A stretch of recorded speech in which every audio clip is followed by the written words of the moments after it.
See your Super Chevy dealers of Baton Rouge. It's time to talk LSU football on the flagship home of the Tigers. Call 225-499-9898. It's Eagle 98.1 Game Day. Now, live from the Mercedes-Benz of Baton Rouge studios, here's Charles Hannegriff and Richard Dixon.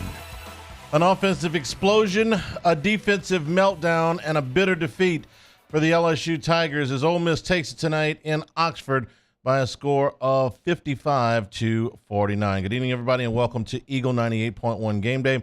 I'm Charles Hannegriff, along with former Tiger Richard Dixon. The tone of this game was set very, very early. An Ole Miss team that came in averaging 64 plays a game and who ran 65 plays against Alabama last week came in running at warp speed. The strategy to get LSU into a shootout, wear down the Tiger defense, which isn't very good even when it's rested, and win the game in the fourth quarter. Outscoring LSU 21-7 in the final period, that strategy worked for Lane Kiffin and his staff. All the worst fears of LSU fans were on display tonight. Would they be able to handle an Ole Miss running game that had been stuck in the mud, 10th in rushing through 4 games, even with the lopsided 73-point Mercer game thrown in? A resounding no to that question. The Rebels rushed for 317 yards, 6.5 yards a carry, and Quinshon Judkins, who hadn't cracked 60 yards in a game yet this season, rushed for 177 of them as Ole Miss ran toss sweep left, toss sweep right, until LSU must have felt like they were running gas drills from sideline to sideline. Jackson Dart, the quarterback, rarely pressured, threw for 389 yards and 4 touchdowns. The Tigers, who haven't been able to get off the field on third down all season, allowed 9 of 16 on third down, 2 of 3 on fourth down. The missed assignments on defense would take us until the sun came up tomorrow morning. The tackling was poor. The Tigers failed to cause a turnover, and frankly, if it wasn't for Ole Miss committing 120 yards worth of penalties, the Rebels might have scored even more. They had the ball 12 times. They scored 7 touchdowns and 2 field goals. 2 of the drives that failed to produce a touchdown were stymied by penalties, unforced errors by the Ole Miss offense. LSU's offensive production was fine, say the least. 637 yards and 49 points in an SEC road game will usually get it done. But it was puzzling that LSU never tried to slow the pace of the game. Not conservative play calling, you understand, but taking time off of the play clock to rest an exhausted defense never seemed to be part of LSU's in-game strategy. Even as late as the second-to-last drive, when the defense was begging for a rest, LSU ran 3 plays in 36 seconds while nursing a 2-point lead. That is about clock management at its worst. Les Miles wouldn't have done – well, maybe let me not say that. That was pretty bad. Ole Miss knew the Tigers were suck and win at that point. LSU giving the ball back to the Rebels just about assured the home team a score. And Lane Kiffin kept the hammer down, not letting the Tigers sub and causing them to get flagged multiple times for illegal substitutions. The amount of errors in this game was astounding late.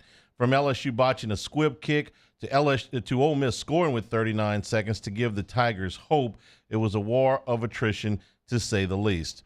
LSU's now given up 45 points to Florida State, 31 to an Arkansas team playing without their top running back, who, by the way, was manhandled today by Texas A&M to the tune of 174 yards.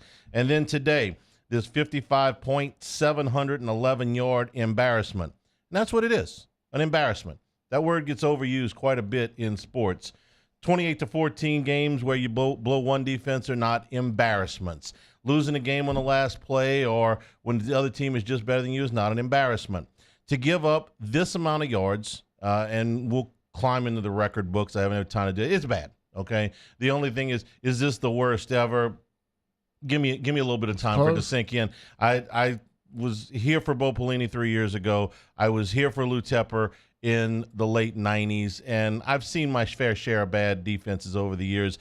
This one is certainly in the conversation. LSU can't win playing defense like that, no matter how spectacular the offense is, and the offense was spectacular. Make no mistake about that. There's not a lot of easy answers to this. Everybody's emotional right now, and it's fire everybody. But the bottom line is that these players and these coaches are what you got, and you got 7 games left to go. So, Rich, I don't know what you do about that in the short term. In the long term, these are some hard questions that are going to have to be answered, because you look at you look at what they have given up. Okay, 55 to Ole Miss, 45 to Florida State, 50 to Georgia, 40 to Tennessee, 38 to A&M, 35 to a bad Florida team, 31 to Alabama, 31 to Arkansas. I mean, over the course of now a season and almost we're half. a bad defense. Yeah, that's not even an opinion. No, that's a fact. It's the worst defense I've seen from an LSU team. And look, I was never an LSU fan my entire life till the day I started playing here in 2006. Never seen a defense worse. This is as bad as it gets. I mean, I go back and watch this game. Jaden Daniels played exceptional. Oh, some of the passes he threw were amazing. Yes. I mean, he was on point, and I usually criticize him more because I expect more from him. I'm always looking for the greatness from him. The offense played flawless tonight for the most part. The last 3 drives, I got a little bit of questions. I mean, we scored on everything until we had to score, and then we had issues. But the defense was embarrassing. The most embarrassing performance I've seen from an LSU defense that I can recall. Couldn't stop them, couldn't do anything. I mean, couldn't cover a tight end, couldn't cover a crossing route, couldn't get off a block, couldn't create pressure. I told you this was not going to be a great night for me because it was the most embarrassing defensive performance I've seen as an LSU fan in my life. I can't argue with that, and this will go down as historically 711 yards. It's the most Ole Miss has ever put up against an SEC rival ever. I mean, so like Ole Miss, we talked about like they have good players. I didn't think they were good. I expected us to win the game, but for them to break a school record on yardage put up against the defense, I mean, it was an embarrassing moment for an LSU defense. Matt. Go ahead. What's Matt's last name? Moscona? No. Oh, Flynn? No, I talked to both of them, but defensively, it was Matt House. Matt House. I didn't like him last year, and I thought it was because of soft coverage, but I gave him the benefit of the doubt. He didn't have the talent that LSU's used to. The soft coverage, to me, I'm over it right now. This is the worst defensive performance I've seen from LSU ever. There's just so many missed assignments. Basic cover 2 stuff that they from linebackers to DBs. We don't have anything. We can't talk about the DBs' lack of talent right now because it was an entire defense. We didn't get pressure from the D line. We didn't get pressure from the linebackers. We didn't get coverage from the DBs. The entire 11 was god awful tonight. And it called for LSU to have to do some things from an offensive standpoint that defied what normal logic would be, because late in the game, and you texted me and I agreed with you, the drive before Ole Miss's last touchdown drive, when they're nursing a 2-point lead, they get to 3rd down and 5, and even though the ball's right around midfield, it was just in the Ole Miss territory at the 48-yard line, even with the lead, you are in 4-down territory, okay? Conventional wisdom would say you just run some clock, and if you got to punt it back to them and they got to go 88 yards, then that's a reasonable strategy. It wasn't tonight because there was no way that if Ole Miss got the ball back that LSU was going to be able to stop them. The defense isn't good on its best day. As exhausted as they were, Ole Miss ran 89 plays tonight, okay, which is 88 plays, 24 over their average, and 23 more than they ran against Alabama last week. Ole Miss didn't try this against anybody. They didn't try this against Georgia Tech. No. They didn't try this against Tulane. They knew they could do this against LSU. This is the worst defense they played all year long. By a lot. Well, maybe Mercer, but of the D1 teams. You're running toss sweep left and toss sweep right, and it's pretty obvious what he's doing here. He is working the exhaustion level. He knew that if he got into 4th quarter that they were going to have a big advantage. Now, they found themselves down 2 scores, which I know he didn't count on, but they got the one stop that they needed. But you can't punt the football there. You simply cannot punt the football there. I told you, I said, it doesn't matter if they got 50 yards to go or 80 yards to go. We cannot stop them. And you got to 4th and 7, and you get a delay game penalty. And you get it 4th and 12, and you almost still have to go for it. Well, I guess at that point you can't, but at 4th down and 7, you're in 4-down territory from the 3rd and 5. But what set it up, which was this to me, is where you're just not really paying attention to the flow of the game. LSU got the ball back with a 2-point lead with 5 minutes to go and ran 3 plays in 36 seconds. Yeah. They snapped the ball with 30 seconds on the play clock. That's where I almost threw something at the TV. I did. What? Well, it's not the TV's fault. At that point, what are you trying to accomplish here? To me, this is classic 4-minute drill time. Even the announcing team, which was horrendous tonight on top of everything else, said at that point, you're running a 4-minute drill. You are trying to take some time off the clock, and LSU is still going. Now, I agree with still throwing the football there. Yeah. You've got to keep the football. You can't just run 3 right into the center of the line. Problem but you was got to take some time off the clock. Them snapping the ball with 30 seconds. You text me 27. I was late on my text message. I thought it was 30. They had 27 to 30 seconds left on the play clock. If it's anything other than 1, it's a mistake. I know look, I can't remember exactly where it was, but I know if they would have drawn that out and snapped it with 1 second on the play clock, there'd been a minute 30 left in the game. Yeah. And they gave them an extra 2 minutes. I mean, and that's what it was in the game. You'd have had an outside chance at that point. To go along with all of the defensive problems, the special team stuff rears its ugly head again. You get a gift, you get a personal foul on an extra point, and you're going to kick the ball off from midfield. Now, I'm with you on the squib here, okay? Do a better squib. You got to have a much better squib. You got to hit this hard. You can't kick it straight to the mid-back. You can't kick it soft. Yeah. You got to kick this ball hard on the ground. When you're talking about the middle back can field it cleanly, and they're getting the ball at 35, you wasted all of that. You wasted all of your momentum. All of that is for you're supposed to get in a great position to put them in the 25 plus at best. Well, you can't do the sky kick anymore because they can just fair catch it. But you don't kick it soft enough where the mid back can get it. You got to drill that thing into the ground, and it's got to skip back there. It was terrible. It was awful. It was a bad situation for them to be put in, and they ended up with the ball on the 35-yard line. Kick it out of bounds. I mean, you wasted any advantage you had from getting the penalty. Tough night. A lot of very. That's not difficult. what lost them the game. No. By far. There were. They did not things. Deserve to win the game at this point. They really, half of them did. The offense deserved to win a game. The offense played as hard as they could, as well as they could, and the defense was god awful. Historically bad. LSU's best offensive or Ole Miss's best offensive performance. It was bad. The only game that comes to mind is the opener in 2020 when Mississippi State passed them. And I'd love to run the stats on that. We might be worse tonight. I think there's more total yards. 7-11. It's close. It's close. I didn't have the heart to lead with that, man. I mean, this was bad enough. I was so mad. I've been in this parking lot for 30 minutes just stewing, waiting for you to get here. For somebody to let you in the door. Yeah. Okay. I got it. We're gonna let you borrow Terrio's key card. Okay. We're good. Let you borrow that. All right. 499-9898 is the number to call on the LaBerge hotline. We want to hear from you. This is Eagle 98.1 Game Day. Life in Louisiana is like a run-on sentence. A poem that doesn't rhyme.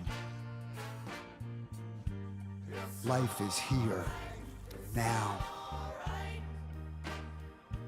For life's moments, big and small, always there. The right card, the right care. When it comes to ending cancer, we push forward, always working together for you.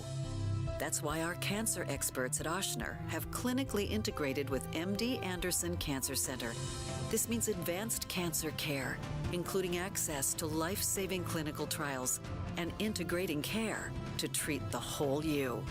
Introducing Ochsner MD Anderson Cancer Center. Long live you. The Windsor Senior Living Community in Mandeville, Louisiana is a beautiful, vibrant apartment community geared toward seniors. They are nestled right in the heart of Mandeville, where seniors live a more carefree lifestyle in spacious apartments with the peace of mind that comes from having a little extra help. Call the Windsor at 985-624-8040 to schedule a lunch and tour. Come see how the Windsor can be your passport to peace of mind.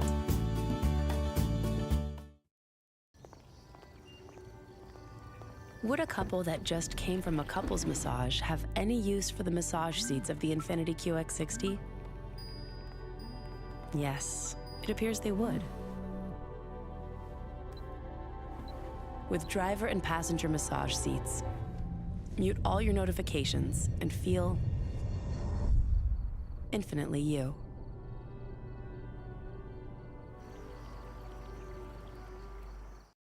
Dylan Cruz here to tell you about Six Rings Baseball and Softball Camp. If you live on the North Shore and play ball, go to Six Rings Camps with former LSU assistant coach Dan Canaveri. His knowledge is second to none, and your child will improve and have fun doing it. Camps were held at Coquille Park and Six Rings Academy in Covington with 4 sessions over the summer. Full day and morning only sessions are available from ages 7 to 13. Go to sixringsbaseball.com or call 985-206-9096. Learn the game to love the game. Scooncha, fall in the air. Fall is right around the corner, which means fall fishing is, which means it's time for you to take your boat to the next level with front-to-back boat service in a bunch of different ways. You want a custom stair job, you can have a ton of fun out there on the water. They can do that. What about a spot lock trolling motor? So you stay right where you need to in casting lines. Or sonar that's let you see the fish under the water before you cast. All of your maintenance needs as well. For 38 years, they've been at it and will continue to do so. The Sherman family of front-to-back boat service. Gulf Coast Office Products is a nationally recognized Savin office equipment dealer based right here in Louisiana. Over 100 employees strong, Gulf Coast has the boots on the ground to support all vertical markets from education, engineering, legal, and finance. With the latest in office technology, from desktop to production segment units, Gulf Coast and Savin have the perfect fit for you. Call 225-756-2644. That's 756-2644 for Gulf Coast Office Products. I've been doing business with Luba for 25 years. They're dependable, trustworthy. It's just the attention to detail with our clients. Our folks have years and years of experience. They're highly trained professionals. But many companies have that asset. What I'd like to think makes Luba a bit different is that we use those talents in a way that 98.1.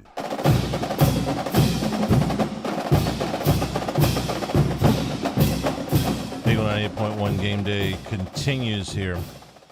LSU loses 55-49. We can confirm this is the most yards an LSU defense has ever given up. Ever.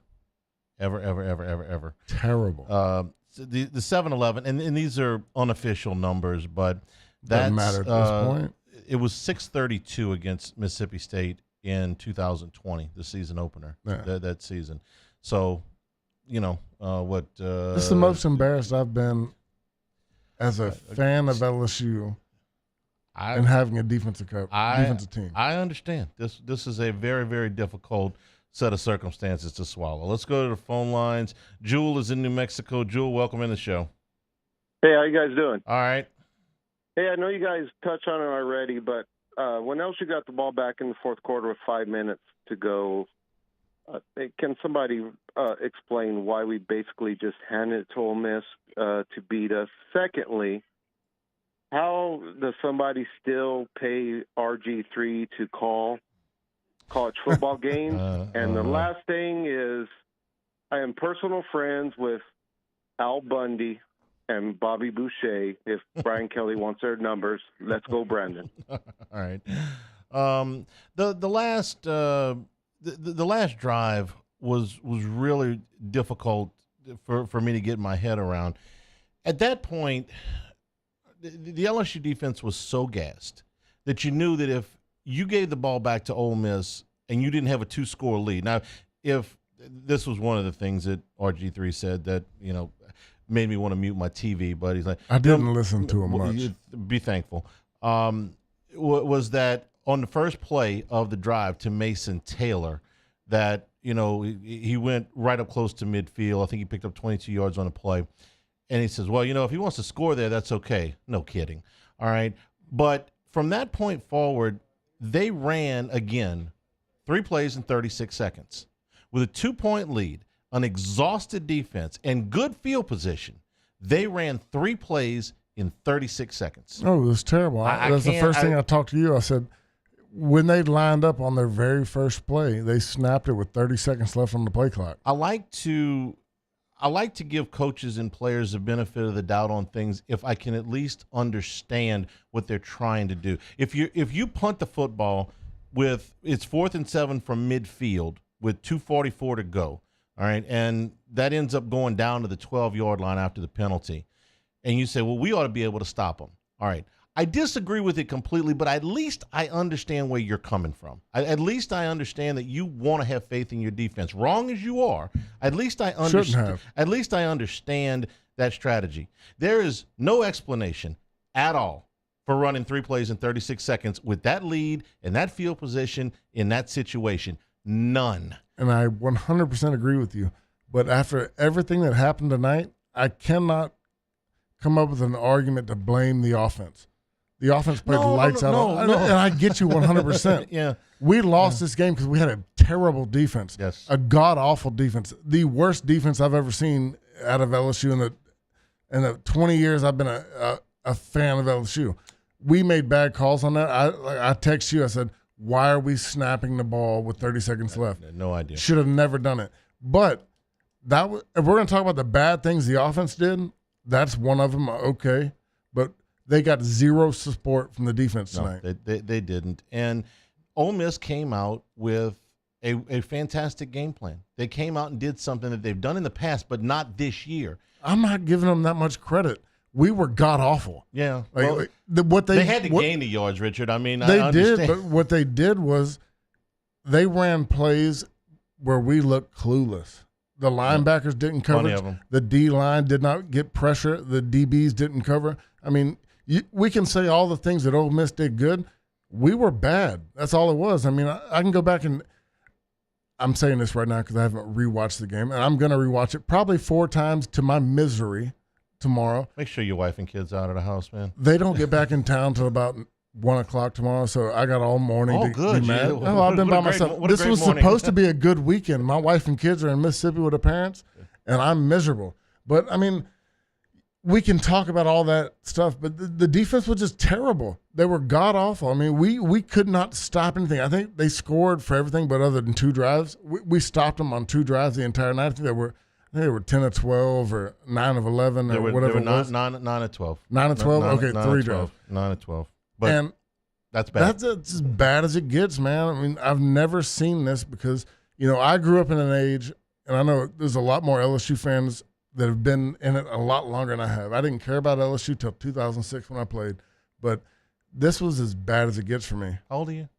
35. Okay, if you were 135, you still wouldn't have seen a worse defensive performance. Thank you. Okay, so then I feel better. I mean, this was as bad as it gets. I mean, the whole time I'm texting you, I'm like, if we don't stop them, we lose. You were right. Ocean Springs is coming in tonight. Mintz in Ocean Springs. Mintz, welcome into the show.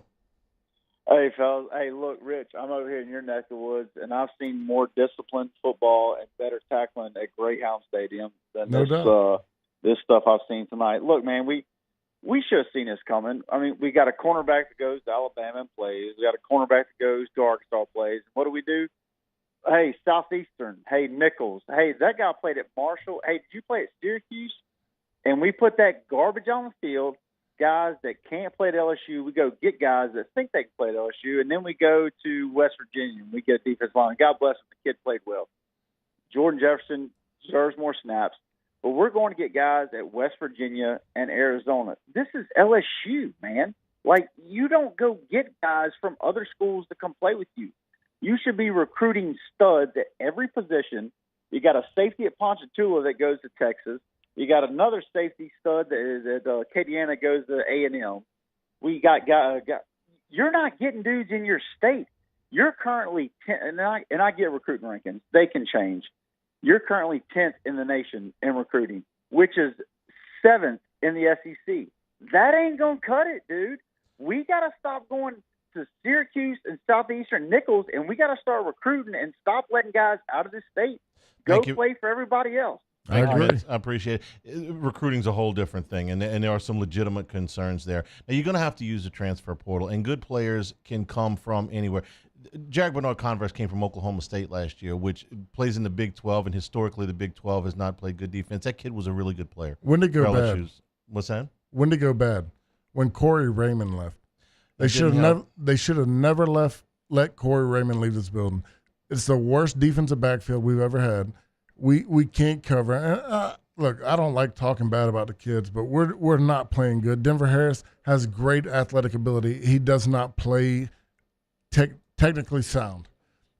This is the worst defensive backfield I've seen from LSU ever. I mean, look, I'm not a diehard LSU fan. I didn't become an LSU fan until I played here in 2006. I know everybody here has been here through worse times, but where I grew up. No, that's where you're wrong. I just told you. Okay. Nobody alive or dead has seen an LSU defense worse than this tonight. This is the most yards well, ever given I'm trying up. to be nice. I'm trying to say, okay, it could have been worse. No, this is the most yards ever. The most. Say it with me. The most yards. It was ever. god awful. And last year, I remember sitting on this show talking. I didn't do the whole post game last year, but I was texting you. I'm like, I don't like Matt House's defense. I don't like how soft they play. But is it the worst talent we have? Like, I'm not going to blame it on the kids at this point because I can only tell the teacher that my son's not doing it right for so long until I tell you who's teaching this person, because nobody's being taught. We're 5 games in now and nobody knows what they're doing. You can't cover a tight end across the middle of the field. You can't cover a crossing route. It's just bad. Nobody's being taught correctly. And you can talk about the talent, the kids, who's learning it. Right now, it's not being taught well. Jonathan in Baton Rouge is next. Jonathan, welcome into the show. Yes, sir. How y'all doing? Oh, well, not good. It's an interesting night. Listen, I'm going to ask you a question. It should be a short answer, and then I want to come back after you tell me. Who is the defensive coordinator at LSU now? Richard's good friend, Matt House. I don't know who he is right now. Okay, now most of us don't do. But let me tell you something. If you know anything about football, and I wouldn't criticize the kids, but what I see is this. They not being put in positions to make plays. Nobody, that is something wrong with their defense. You think? It's something. There's a lot of things wrong with that defense. The most true statement of the night, Jonathan. There's something wrong with that defense. Something is wrong with it because you got talent. You got talent. We don't have that much talent. To be honest with you, it's the worst talent we've had out there. No. It's not. You don't. It's not the worst talent. If you look at the way these plays, these kids are coming up, they're all out of position. That's what their problem is. You can see it. Jonathan, thank you for the call. There is more talent than what they have shown. There is not as much talent as they need. How's that? Well, what I'm telling you is this isn't an LSU secondary you're used to. You're used to first-round draft picks. We don't have a guy in the secondary right now that will be drafted inside of round 5. That's not LSU. We got the first-round guys that get up there, press, play coverage. I'm not saying that they're being coached well because my biggest problem is with the coaching. We have a lot of issues on the defense. They don't have that elite level but of we talent. don't have Mo Claiborne. We don't have Pat P. We don't have any of the guys that we're used to having, Louisiana guys that. Fair enough, but they've got enough talent to hold them to less than 711 we yards. got enough talent to not let guys run wide open down the middle of the field. That's it. Keaton is in Birmingham. Keaton, welcome in the show. Gentlemen, how's it going? Well, I know how it's going. Thank you. Terrible. It's god-awful. Last week I was willing to, say, hey, KJ Jefferson was just highly motivated. He's a big guy. I was expecting the defense to actually have a good day this week. I figured we get sacks, if anything. I figured we could get KJ Dart to the ground. I didn't see that happen too often. I'm curious the number of third downs we gave up. Third downs is just I mean, third downs is just depressing. Worst in the country. 9 out of 16, and then you add 2 out of 3 on fourth down. So essentially, 11 out of 19 is what. And it seemed worse than that, really. Right. So you the third downs combined with the missed tackles, and I forgot the last thing. Really, actually, it'd be 11 out of 16. Really. Yeah. It's not 11 out of 19. That's more. How many times did Ole Miss call that pitch play to the outside? Like, I know the announcer said they called it about 15 times, and it seemed like all 15 times it worked. Well, I felt better in 3rd and 4 than 3rd and 12. Felt better all night. You know, what they were doing was they were exhausting the LSU defense. I mean, it was like moving chess pieces around. They moving to one side and then moving to the other side. They had no sacks tonight. They caused no turnovers tonight. And the number of pressures that you had, you could count on one hand. And now they got to go to Columbia next week at 11 a.m. That's not a We bad. play that same way Missouri beats us. That's not a my bad opinion. team up there. Keaton, thank you for the call. We appreciate it. 499-9898 is the number to call on the LaBerge hotline. We're brought to you by Supreme Rice and SupremeRice.com. When you're going out tailgating, because enjoy the tailgating if you can, enjoy the game, make it with Supreme Rice. For jambalayas, for etouffees, for stews, for red beans, for white beans, make it Supreme Rice and support our Louisiana farmers down in Crowley in southwest Louisiana. Since the 1930s, Supreme Rice has grown, milled, and processed all their products right here in the state of Louisiana. And now using the Climate Smart program to reduce emissions and conserve water, they're ensuring farmers for generations to come those same type of resources. Pick it up at your AG food stores, all of your Walmarts, all of your Rouses. Come by Rouses for pregame and pick it up, whether it's the brown, the long grain, the medium grain, or the jasmine. For more information and some unique recipes, go to SupremeRice.com. This is Eagle 98.1 Game Day. Life in Louisiana is a song. A symphony of sound, colors, and movement. Life is here, now. For life's moments, big and small, always there. The right card, the right care. Make this summer your backyard party year with Chris's Specialty Foods. Wings, burgers, brisket, steak, and boudin, plus great Cajun side dishes. We do all the prep, and you enjoy laughing with friends and family. Chris's Specialty Foods, Millerville, New Orleans, Prairieville, and Frisco. Everybody loves Chris's authentic Cajun meat.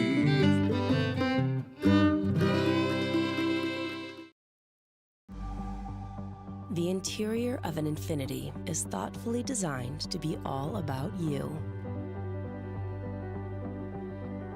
And by you, we mean every version of you. Because there's luxury you can feel, and there's luxury that lets you feel. Infinitely you. Experience luxury like never before with Infiniti Premium Care, included with the 2023 QX80 at your local retailer. Dylan Cruz here to tell you about Six Rings Baseball and Softball Camp. If you live on the North Shore and play ball, go to Six Rings Camps with former LSU assistant coach Dan Canaveri. His knowledge is second to none, and your child will improve and have fun doing it. Camps were held at Coquille Park and Six Rings Academy in Covington with 4 sessions over the summer. Full day and morning only sessions are available from ages 7 to 13. Go to sixringsbaseball.com or call 985-206-9096. Learn the game to love the game.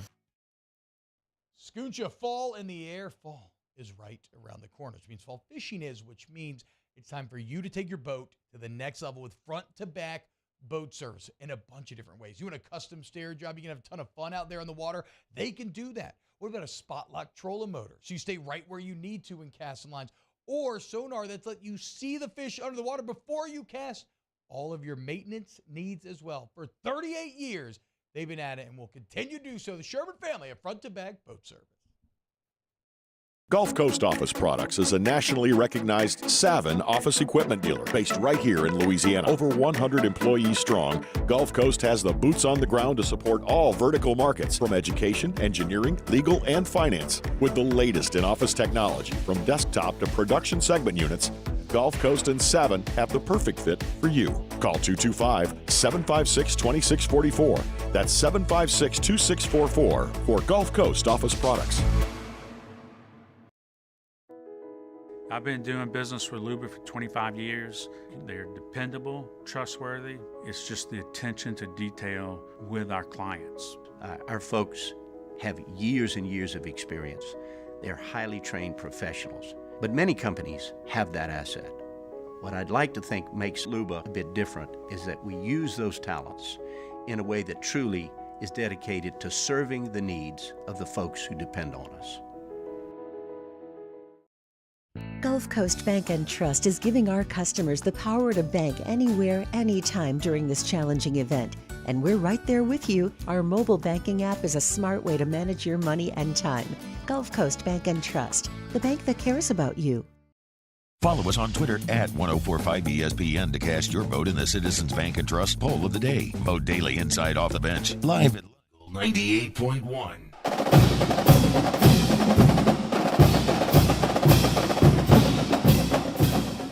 Eagle 98.1 Game Day continues. The Bears hotline 499-9898 is the number to call. Craig is in New Iberia. Craig, welcome in the show. Yeah, I want to say that last week against Arkansas, I really thought that maybe it was the quarterback was just that good, that strong, and we just couldn't tackle him. But tonight just kind of proved, I guess, our worst fears, that our defense is just horrendous. And personally, I feel like exactly what y'all said earlier. Letting Corey Raymond leave LSU was probably the dumbest thing we've ever did since we hired that knucklehead that used to coach us in the 90s. Can't think of his name right now. Curly Holman. Curly Holman, yes. Oh, my God. Okay, letting Corey Raymond leave was about as dumb as hiring that clown, okay? So we went from DPU to God knows what we are right now. And I believe it all falls on coaching. It all falls on coaching. We have some really good defensive linemen. We have some very good linebackers. I'll agree. Our defensive backs, we do not have a first rounder. But when Lou Tepper's last year with Jared DiNardo, okay, they couldn't win 3 games. Nick Saban's first year, he couldn't bring in any first rounders that quickly, right? What did Nick Saban do with the talent that DiNardo and Lou Tepper couldn't win with? He won 8 games, okay? So they went from winning 3 to winning 8, got a bowl game. So a lot of it falls, yes, you do not have first-round talent. I agree. But you have enough talent to not put that trash on the field. I will hang up and listen to what you have to say. Thanks. There's enough talent not to allow 700 plus yards. One of the things with Tepper was schematically they were asking kids to do things that they couldn't do. He had a position that they referred to as a drop linebacker, and the drop linebacker was manned when he was at Illinois by a kid named Kevin Hardy, who was the number 2 pick in the draft and was a unbelievable athlete. And LSU simply didn't have anybody who could do that. And schematically, it was just a bad fit. They did not have the personnel to do what they needed to do. I don't know that schematically there's anything wrong with what House runs. If you would have the players execute it all. Okay, listen, everybody in the world runs cover 2. Okay, yeah. Every team that's got helmets and shoulder pads runs cover 2. It's not like he's putting some exotic scheme out there that nobody's ever heard of. They're not coaching the players to be able to play basic schemes, basic coverages, basic run fits, simple tackling. Okay, none of that. This is not. If you're going to get on House, and believe me, you should. We are. It's not necessarily the scheme that I've got a problem with. No, it's how they're teaching.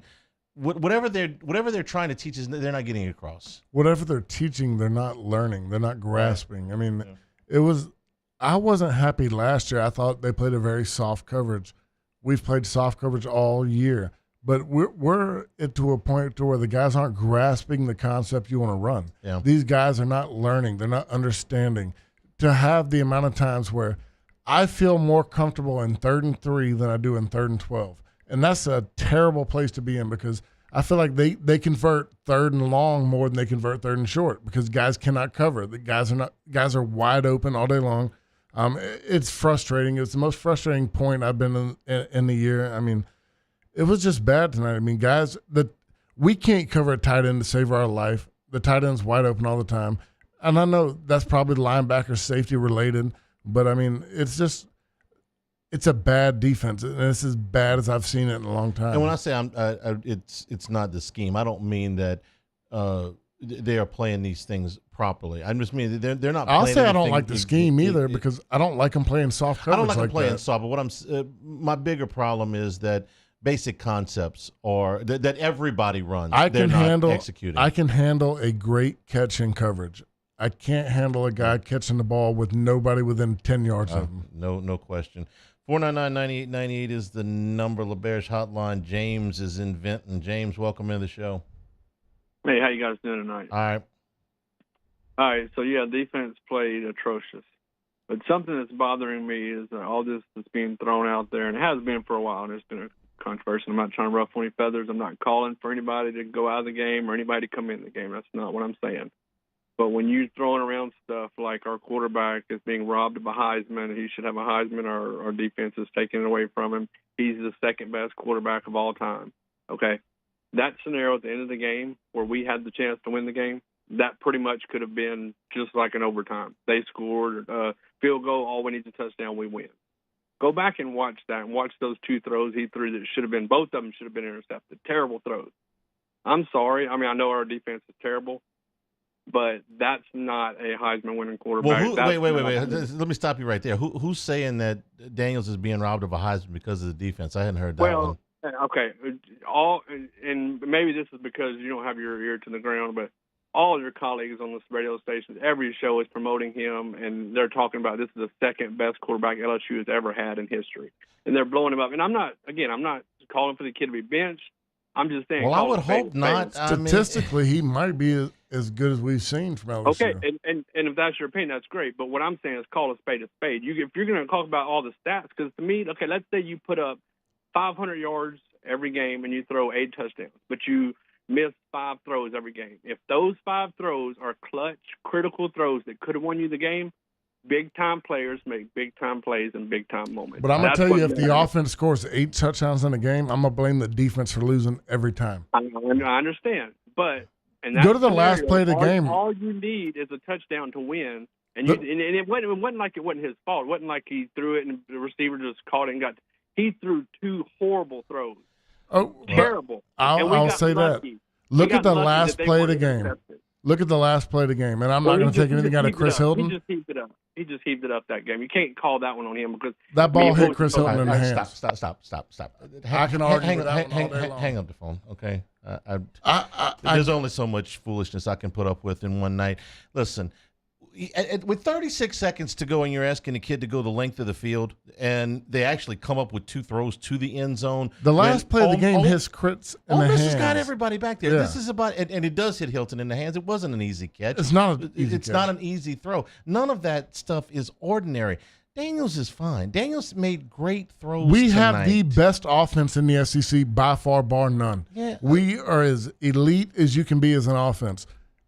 I've been as hard as anybody on Jaden Daniels, and I talk about 3 to 4 throws a game. And I talked about that in the Florida State game where we ended up losing. I talked about it in the Grambling game where I wanted to see it. But outside of that, the offense had nothing to do with this game. He threw the ball up in the end of the game, and I'm not going to put it on Chris Hilton. It was a tough catch. He went up, the ball hit him in the hands. We lost the game. But I'm never going to say that a player lost the game on a Hail Mary throw. Yeah, so it's Daniels' fault because he didn't complete a 30-yard pass when Ole Miss knows he's got to throw the ball into the end zone. I mean, come on, man. Look, like I said, this game was lost defensively only. Yes, thank you. Yeah.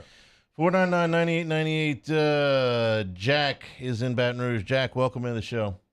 Well, I am definitely not going to talk about the last guy that called in. That was completely wrong. Agree with 2 of y'all. Yeah. What I want to compliment on is Ole Miss, us letting them score that last touchdown, which nobody talked about really, to give us the chance to get the ball back. Okay. They let them score that last touchdown. That was our best play defensively. We was not going to hold them for a field goal to lose the game.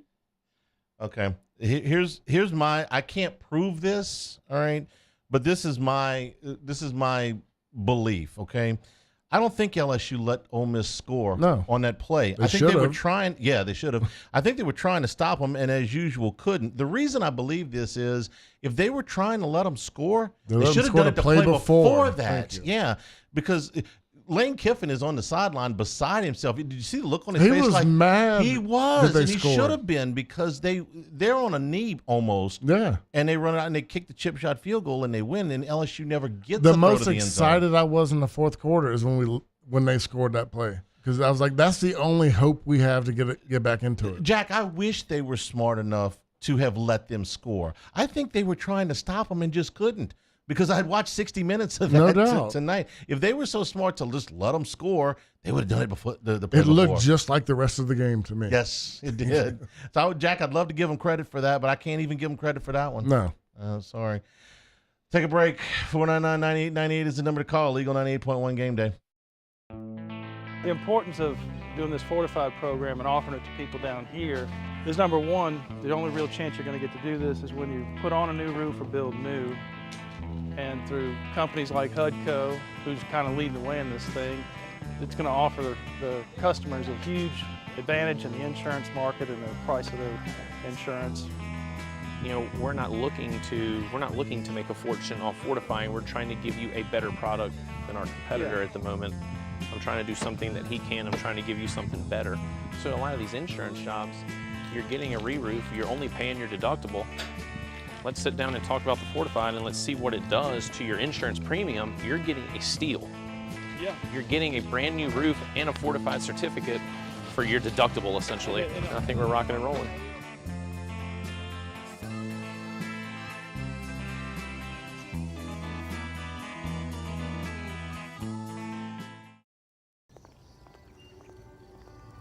Would a couple that just came from a couples massage have any use for the massage seats of the Infiniti QX60? Yes, it appears they would.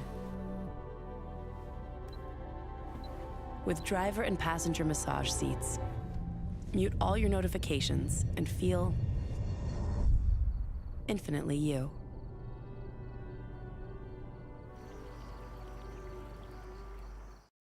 Dylan Cruz here to tell you about Six Rings Baseball and Softball Camp. If you live on the North Shore and play ball, go to Six Rings Camps with former LSU assistant coach Dan Canaveri. His knowledge is second to none, and your child will improve and have fun doing it. Camps were held at Coquille Park and Six Rings Academy in Covington with 4 sessions over the summer. Full day and morning only sessions are available from ages 7 to 13. Go to sixringsbaseball.com or call 985-206-9096. Learn the game to love the game. Scooncha, fall in the air. Fall is right around the corner, which means fall fishing is, which means it's time for you to take your boat to the next level with front-to-back boat service in a bunch of different ways. You want a custom stair job, you can have a ton of fun out there on the water. They can do that. What about a spot lock trolling motor? So you stay right where you need to in casting lines. Or sonar that's let you see the fish under the water before you cast. All of your maintenance needs as well. For 38 years, they've been at it and will continue to do so. The Sherman family of front-to-back boat service. Gulf Coast Office Products is a nationally recognized Savin office equipment dealer based right here in Louisiana. Over 100 employees strong, Gulf Coast has the boots on the ground to support all vertical markets from education, engineering, legal, and finance. With the latest in office technology from desktop to production segment units, Gulf Coast and Savin have the perfect fit for you. Call 225-756-2644. That's 756-2644 for Gulf Coast Office Products. I've been doing business with Luba for 25 years. They're dependable, trustworthy. It's just the attention to detail with our clients. Our folks have years and years of experience. They're highly trained professionals. But many companies have that asset. What I'd like to think makes Luba a bit different is that we use those talents in a way that truly is dedicated to serving the needs of the folks who depend on us.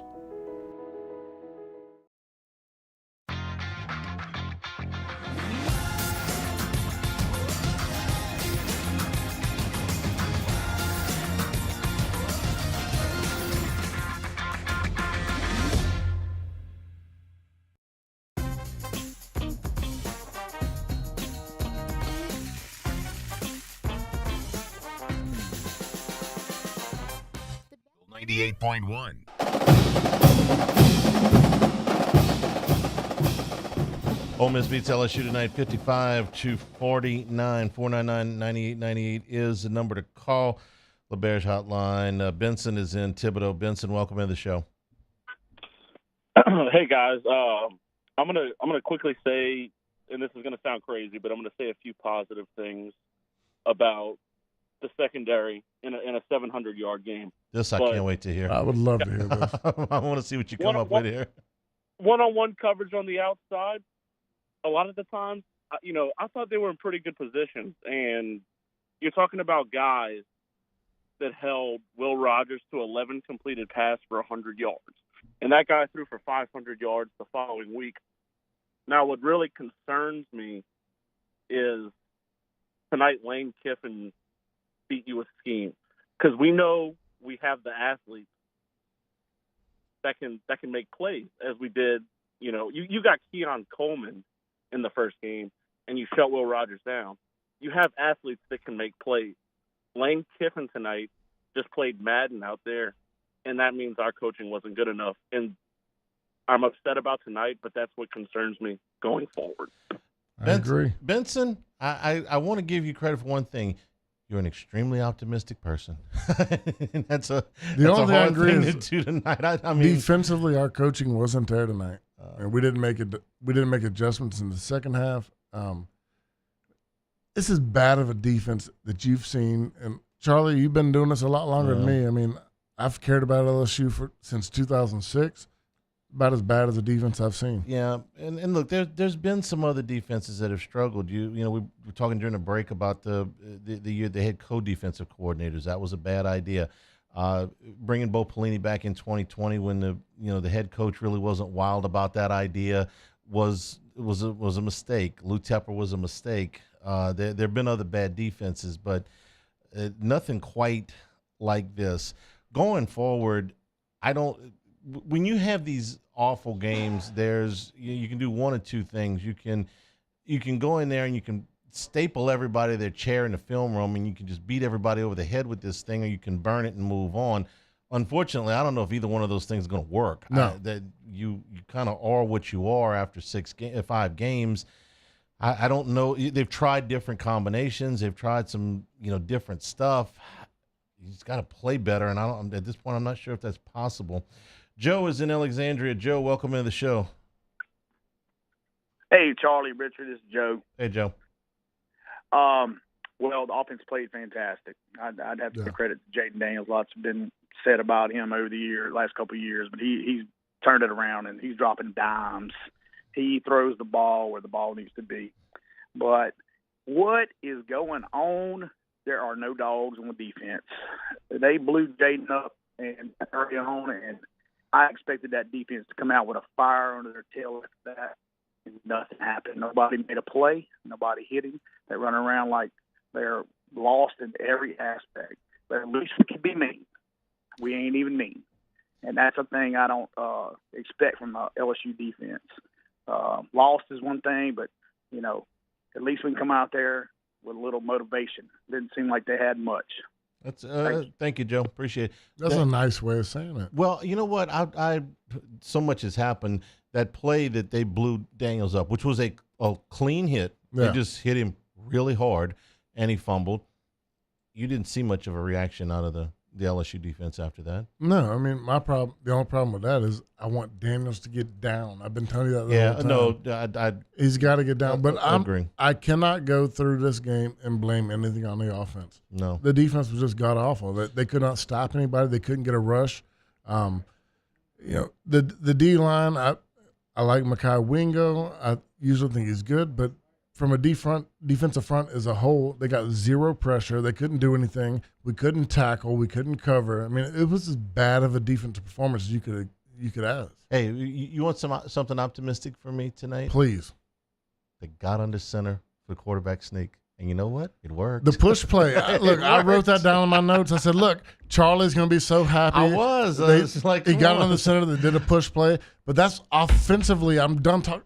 there's nothing to talk bad about offense. I don't hardly ever tweet during the games, okay? But I was like, you tweeted? I didn't even see that. Yeah, I was like, hey, look, that works. Look, I wrote a note down. I said he's going to be so happy. They got him to center. They did the push play. Fantastic. They made it.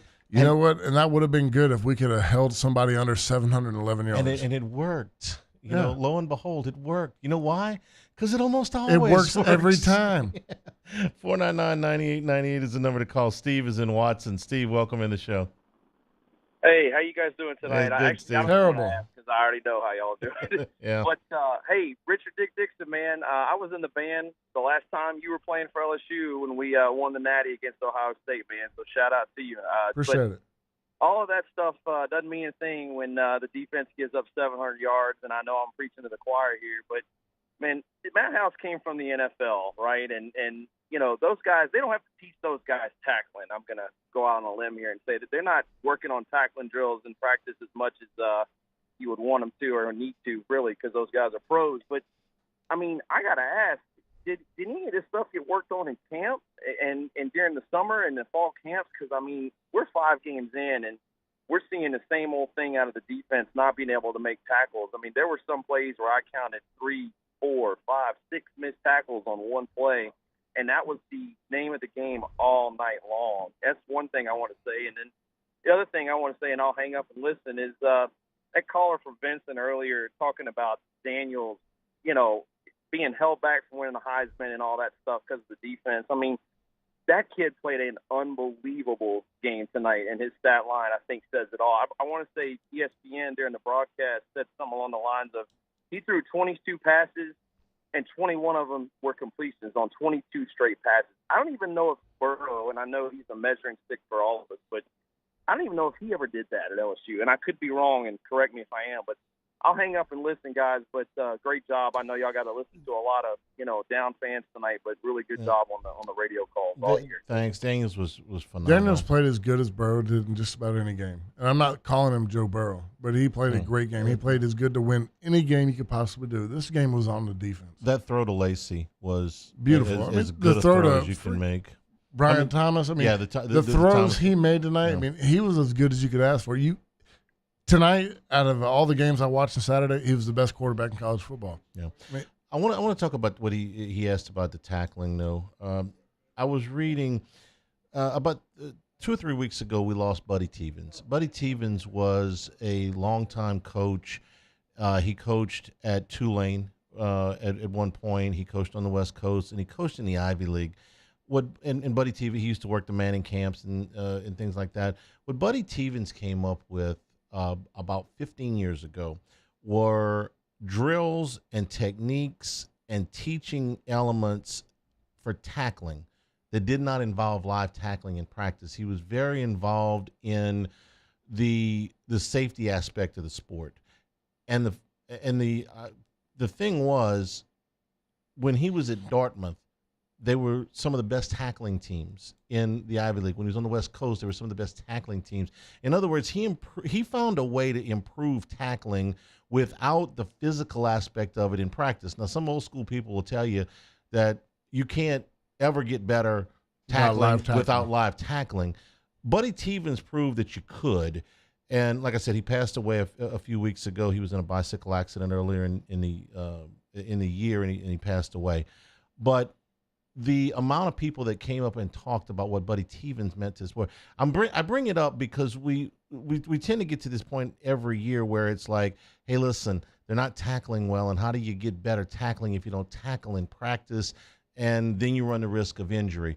Tevens figured out a way to do that, and I'm just wondering if some of those techniques might not be employed here. No, I agree with you. Tackling was bad tonight, but I mean, coverage was worse. Yeah, I mean, we weren't in the right places all night long. Sure. I mean, tackling. We tackled terribly, and our safeties. I get to this point. I hate talking bad about players. We tackled poorly from the safety position. We tackled poorly from the linebacker position.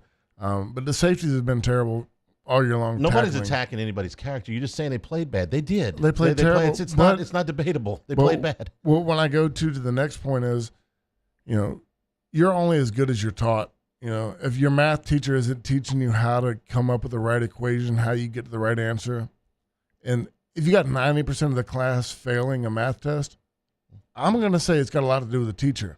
You got 90% of this defense failing right now. You're from the Mr. Miyagi school of no such thing as a bad student, only bad teacher? Yes. Okay. Listen, it worked for the Karate Kid. When you got one or two guys bad, okay, the rest of them understood what I was teaching them, but right now they're not understanding it. 499-9898 is the number to call. Jules is in Abbeville. Jules, welcome into the show. Hey, Richard, take solace. Talk about bad defense. I've been watching the Red Sox for 6 months. Hope finally the season ends tomorrow. Most errors in MLB. So bad defense I'm used to. It's DBUNO. I said that a week ago. DBUNO. Athletes. I'm tired of hearing about athletes. I want football players, like I want baseball players. If they're an athlete, great, but I want a football player first. Number 5, number 10, number 14, and number 21, they can't cover, they can't tackle. If they're going to be on the field, you're not going to win. You're not going to win. I don't know what their names are. I don't care how many stars they have. I can watch a game and see who can play and who can't. They don't know what they're doing. Well, Jules, the reason we talk about athleticism is if you put a kid out there that's got the size and the speed and the athleticism to play the position, then you should be able to teach them the proper techniques. So whether it's they don't have enough athletes out there or the athletes that they have are not being coached properly, and it's a little bit of both. Okay? 10's a 5-star. 5's a 4-star. They're athletically gifted. They could be so much better than what they are. I'm not saying that there's a Patrick Peterson out there. We get that part. But they can be better than what they were tonight. They can be better than what they were against Florida State in the second half. They could be better against Grambling in the first half. When Grambling's running for 9 yards a carry, yes, then you've got a real problem. We got a bunch of guys right now that do not understand what they're being asked to do. And when I say there's an issue, it's a coaching point at this point that nobody is getting anything right. You're having 2 to 3 guys miss an assignment on every play. When you are unsure of what you're supposed to do, it usually makes you play slow. You play terrible. And did they not look slow? They look slow. Nobody. I can't get it across my mind the amount of guys that it's 3rd and 11, 3rd and 10, 3rd and 9, 3rd and 13. You have a tight end wide open, sitting at the sticks, nobody covers. Yeah. I don't get it. Like there's nothing that I watch this game, and I try to talk about it like an experienced football player, guy that's been around. I don't get it. I don't understand why nobody is in the right position. They're playing exceptionally slow, and I can promise you, if you line these guys up on a practice field and say run 40 yards, they run it pretty fast. They may not be the fastest guys in the country, but they run it plenty fast enough. But when you see them, it goes back. Jules makes a point. You can be as athletic as you want, but if you're not a football player, you have to translate that into football speed. And right now, that's not happening. It's coaching. Yes. To me, I mean, this is all coaching. If your guys don't understand where to line up, where to react, who the reads are, where their assignments are, in 5 weeks through, you're not teaching them. In a lot of trouble. 499-9898 is the number to call. We'll take a break. Eagle 98.1 Game Day. Life in Louisiana is like a run-on sentence. A poem that doesn't rhyme. Life is here, now. For life's moments, big and small, always there. The right card, the right care. Hello, Samantha, dear, I hope you're feeling fine. And it won't be long until I'm with you all the time. But until then, I spend my money up right down on my last dime. Come on, in Baton Rouge.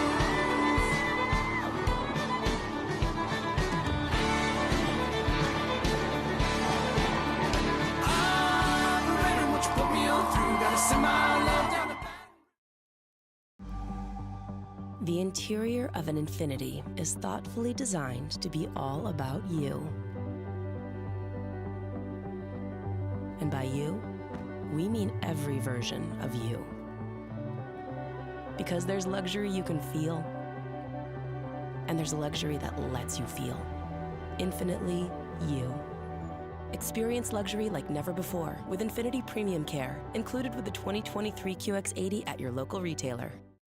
Dylan Cruz here to tell you about Six Rings Baseball and Softball Camp. If you live on the North Shore and play ball, go to Six Rings Camps with former LSU assistant coach Dan Canaveri. His knowledge is second to none, and your child will improve and have fun doing it. Camps were held at Coquille Park and Six Rings Academy in Covington with 4 sessions over the summer. Full day and morning only sessions are available from ages 7 to 13. Go to sixringsbaseball.com or call 985-206-9096. Learn the game to love the game.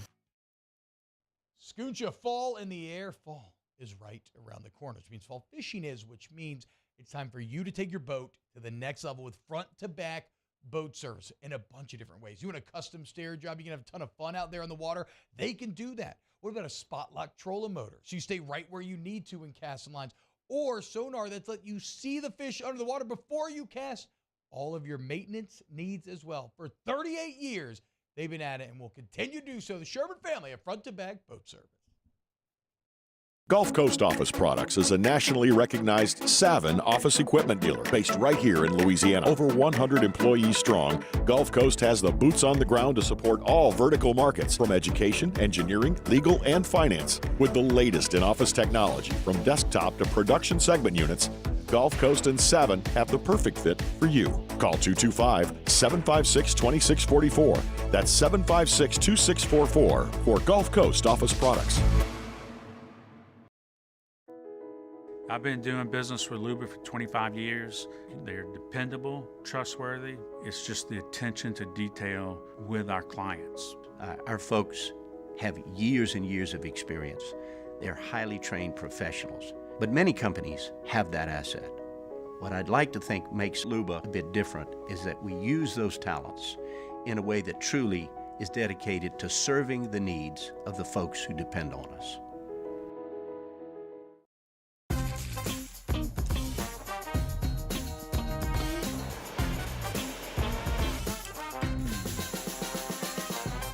The best kept secret in town is out. Discover Tallulah at the Renaissance Hotel on Bluebonnet. At Relief Windows, we're more than windows. We're windows, doors, hardy plank, and vinyl siding. But our number one product is always customer 98.1.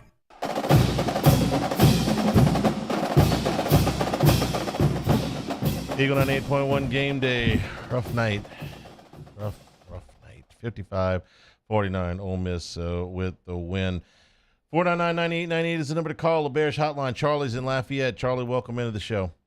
Hi, I enjoy listening to y'all, even though it's a bad night. I'll say they have an offense that could win the rest of their SEC games, and they have a defense that could lose the rest of their SEC games. Yep. So I don't know what's going to happen. So I'm not going to speculate. I'm just worried about next week against Missouri. But it was, I mean, everyone said it all what you could say and everything, and they're going to have to go with the more talented people. I think Terrence Welsh is going to have to get more. These guys got to play more. But I think one thing, Jimmy Lindsey's health issue at the beginning of the year, has got to be a factor. But the other thing that troubled me, because I think Jaden Daniel was super. He came down, but the 2 false start penalties when they got down to the 12-yard line was troubling.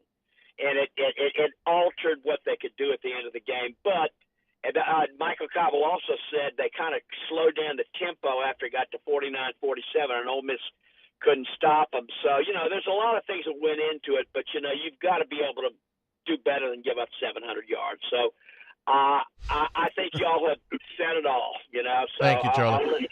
I appreciate it. You got to do better than giving up 711 yards. Yeah, that true statement. The pace of the game is where I really take some issue with how they manage this thing, because, again, Ole Miss came in as one of the slowest pace teams in the country. This is where the broadcast team really missed the boat tonight.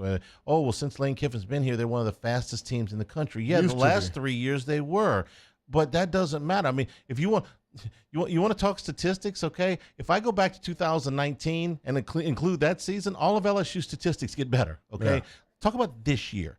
This year, these games, they are one of the slowest. They were updating stats during the game because all these games are going on. But when I looked at halftime, Ole Miss was the 104th out of 133 pace teams, okay? They've been going slow all year on purpose. Good team like Alabama, bad team like Mercer, they've been going slow. They came in here, and it was immediate. I'm talking about the very first drive. They're going fast. Now, I'm sitting there going, they run like this against this defense, they're going to run the play clock up. They're going to run the play count up, and LSU's going to be gassed. And by the time they got to the fourth quarter, that's exactly what was happening. And it's not like LSU's got a good defense when they're rested. So you get them into the fourth quarter where they're upwards of 80-plus plays. You give them the ball back, and it's an automatic score. This is why Lane Kiffin could have dropped Jackson Dart back 50 times tonight and probably scored as many points as he wanted to. What was he doing? He's got a bad defense too. Yeah. So what's he doing? He's running this old school toss lead to the outside, toss sweep to the outside, and he's running from one sideline to the other sideline. And by the time they get to the fourth quarter, they are exhausted. So they've got all – and so the counter to that should have been at some point slow down, okay? I'm not saying – when I say slow down, I don't mean go conservative offensively. I'm saying take some time off of the play clock. Yeah. And they didn't – even at 49-47, Charlie, not to disagree with you, but I got the play chart right here in front of me. They ran 3 plays in 36 seconds. With a 2-point lead and under 5 minutes to go, they ran 3 plays in 36 seconds. That is dumb. I can't come up with a nice way. That's dumb. That's the only drive that I can agree with you in what you're saying. I mean – for the rest of that's not even the player's fault. That's not the offense's fault. That is on the sideline. No, I will say, when they got to the ball with Jaden, it was 30 seconds, and you text me. They snapped it with 27, and I think I was in the middle of texting you saying they snapped it with 30. But, I mean, for the most of that, I mean, even the offense was rolling. They had the last 3 drives when we needed to score, we didn't score. But outside of that, I mean, the offense moved the ball all night long. It was the defense not being able to come up with a stop. I mean, we can talk about running the clock out, but, I mean, it doesn't matter at that point. I text you in the first half, the last team with the ball wins the game. Yeah, okay, but you can play complimentary football at that point. When you know that they are going at but this you got to speed, think at one point you're going to get a stop, and they never got the stop. They're thinking, okay, we can play at this pace. We can keep moving. Okay, my friend, I got to ask you, at what point did you have any confidence that they were going to get a stop? I had zero confidence. Okay, but I'm thinking from a coaching standpoint, like, okay, go back to Brian Kelly's press conference on Monday. Go back to his press conference on Saturday. We're 1 or 2 plays away. We're 1 or 2 people away. No, they're thinking that, like, one of these drives, we're going to hit it straight and knock them and get a stop. Well, they actually did. They got a stop on downs at 42-40. They got 3 stops all night. Yeah, but that was when Yates knocks the ball down. They've got a 2-point lead. They've got good field position. They 5 took minutes the ball. left in the game at that point. No, it was a little bit more than that. Okay. It was 5.5, 6? No, it was actually 10 minutes to go in the game when they got the ball back. But they got it back in good field position, and they punched it in about 2 minutes, and they go up 49-40. Okay, at that point, you're starting to feel, pretty good about it because now you got a 2-score lead. Well, I felt good about it at that point because we were scoring on every possession, and I thought that they would continue to score on every possession. So take some time off the clock. No doubt. Let the clock let it run. Max is in Baton Rouge. Max, welcome to the show. Hey guys, thanks for having me. Sure. Charlie, you are a LSU historian, so I have a couple quick rapid-fire questions for you, and then I'll have a comment. When LSU and Ole Miss played in 2003, who won? LSU won. And in the 2003 SEC championship game, who represented the West? LSU did. Okay, and then what was happening down on Ole Miss's field tonight during halftime? What were they honoring? I missed that piece of the program. They were honoring the 2003 SEC Western Division champions. Which I know. It boggles the mind. You know, LSU actually has done this too. They hung a 1991 SEC basketball championship, and I'm sorry, but they finished third. Kentucky finished first. They were on probation. Mississippi State and LSU tied for second, and Mississippi State beat them twice. LSU finished third, and they hung a banner. So, Ole Miss to me doing that doesn't make a whole lot of sense, and LSU's done it too. So sorry. Okay, well, fair enough. One more quick question, and I'll make a comment. Did Brian Kelly interview Matt House before he got this job? Sure he did. Before he got the job? Before he got the job. Before Kelly got the job? No, did he interview him before he hired? Oh yeah. I'm sure he. Okay. Yes, of course. Okay. I thought you meant. Okay, You thought it was like Bo Pelini? You're making a funny. I get It's been a long night, Charlie. Yeah, I know. I thought you meant. Comment. I thought you meant where you try to hire him at Notre Dame. Go ahead. Quick comment here. We had the stupidest caller of the night earlier talking about Jaden Daniels, and this is something I've been saying for a while, but just to remind everybody out there who gets mad when they listen to these morons call in and complain about the quarterback. During 2019, it was the best season of your life. It was the best season you'll ever have, and you looked around and you wondered, can it really be this good? Can a season really be this good with no downside? Well, guess what? Here's the downside. Here's the tax that you will pay for the rest of your life as an LSU fan. Every single quarterback LSU has, 10 to 15% of the morons are going to post on Tiger Rant, call into shows like this, and absolutely show their ass every time and complain about the quarterback because they'll never be as good as Joe Burrow. So we're going to have to put up with it for the rest of my life, for the rest of your life. We're going to have to hear from these miserable people complaining about a quarterback with 71% completion, 300 yards, and who scored every single time he touched the ball. And that's the Joe Burrow tax. And you know what? It's worth it, but I wish these morons would cut the line and stop calling in. I think I think the rest of the callers tonight kind of Jaden Daniels, and Jaden Daniels played as good as just about any Joe Burrow game we had tonight. He was fantastic. He was fantastic. David is in Kenner. David, welcome into the show. Yes, how you doing? All right. The defense, they didn't have enough talent overall. Plus, they didn't have enough depth. I like Whit Weeks a lot. I think he's going to be very good. And then, of course, what's his name? Number 4. I forgot his name now. Perkins. Them two guys, but really everybody else is kind of mediocre. The corners can't tackle, or safeties aren't strong enough. They don't look as quick sideline to sideline as they were years ago. But one thing, that last pass, that last throw to Hilton, let me ask y'all, do you think if that was Neighbors or Thomas, would they have made the catch? It wasn't an easy catch. It was a catchable ball. I mean, he's in traffic. That ball's coming. It's got some velo As on a receiver, you caught the ball. You were a receiver. As a receiver, I should have caught the ball. Anytime it goes through my hands, I should have caught the ball. It's a tough catch. It was a tough situation. We can talk about putting Neighbors in that situation or Brian Thompson. I don't think it really matters. I mean, it's a high point ball that he threw hard, high velocity. Look, it should have been caught. But, I mean, that's one of those – it's a tough play. I'm not going to say it's an easy catch.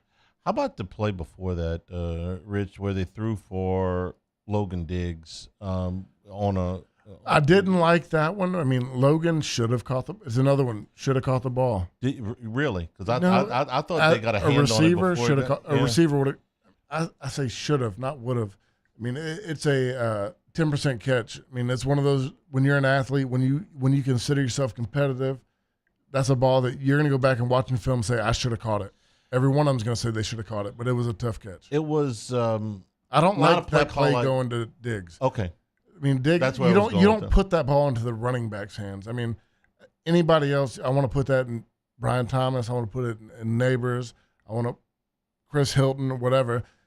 Putting it up for a 50-50 ball in a running back's hands is tough. Here's why I didn't hate the call, even though Diggs hasn't been really a big part of the passing. It's a 50-50 ball to a guy that's not known to catch the ball in a high-point situation. Okay. Well, here's why I didn't hate the call, and you tell me what you thought. I immediately thought of the play right before the half in 19 where they hit Edwards-Helaire for the touchdown to make it 33-13 because it's not the exact same play. He ran a corner on it. It was a play that they had never run before, and they caught Alabama flat-footed. And so unless I missed it somewhere, they have not run that route to that player in that situation so far this year. So the reason I didn't hate the call, it's not my favorite call, but I didn't hate it, was, listen, at least I know Ole Miss hasn't seen that. No, and I agree with you, but in the play you're talking about with Clyde Edwards against Alabama, he was wide open. Yeah, it was right. It was a different play. The only thing was it was the first time they had run it. That's why you had 3 DBs on Logan Diggs in that play, and to me, I'm like, okay, if you got 3 guys covering him, somebody else is open. Yeah, you can call it, just don't. I mean, they had 3 guys draped over him. Zach is next. Zach, welcome to the show. Zach? No Zach. Fernando is in Baton Rouge on the LeBear's hotline. Fernando, welcome into the show. Hi, guys. This is definitely a full moon game. Definitely. Harvest moon tonight, maybe? Definitely. Yeah, harvest moon tonight. Yeah. Okay. I feel like this is our Tennessee game this year, especially considering what happened last year. I don't have any doubt that our defense, like, this is rock bottom for our defense for sure, but I don't have any doubt that they won't get better. Will they get to the level that we want them? No.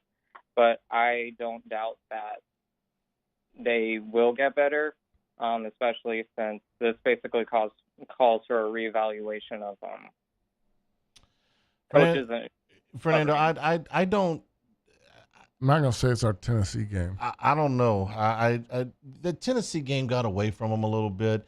You know, the fumble to open it up, the 4th down that they missed by, just inches. There were some things that you could see there. Daniels played exceptionally well in the second half of that game, even though it was in a losing effort. There were some signs that you could point to. I got to really look hard to find anything of any real positivity off of that defense. And none of it comes from tonight. No. None of it comes from tonight. Any positivity I come back from with that defense has got to be something that happened earlier in the season or somebody that's going to emerge that hasn't yet later on. I'm not going to watch the film. I can't. Tomorrow. No, that's why I got you here. You're going to go do it. I got to go do pro football stuff tomorrow. You're going to go watch this film. You have to suffer. But I honestly, and I'm almost not joking here, Rich, sometimes coaches say, you know what, there's nothing to be gained from watching the film. We're just going to burn it and move on. That's how I feel right now. I don't know if they can do that. There's just too much to correct. They can't forget it altogether. There's every time we talk about this, I watch the game, I'm like, but I need to go back and watch the film to really understand it. Yeah, you do. There's nothing I can come up with right now off first opinion. Offense played great. I feel like the offense was dominant. They played as good as anybody in the country.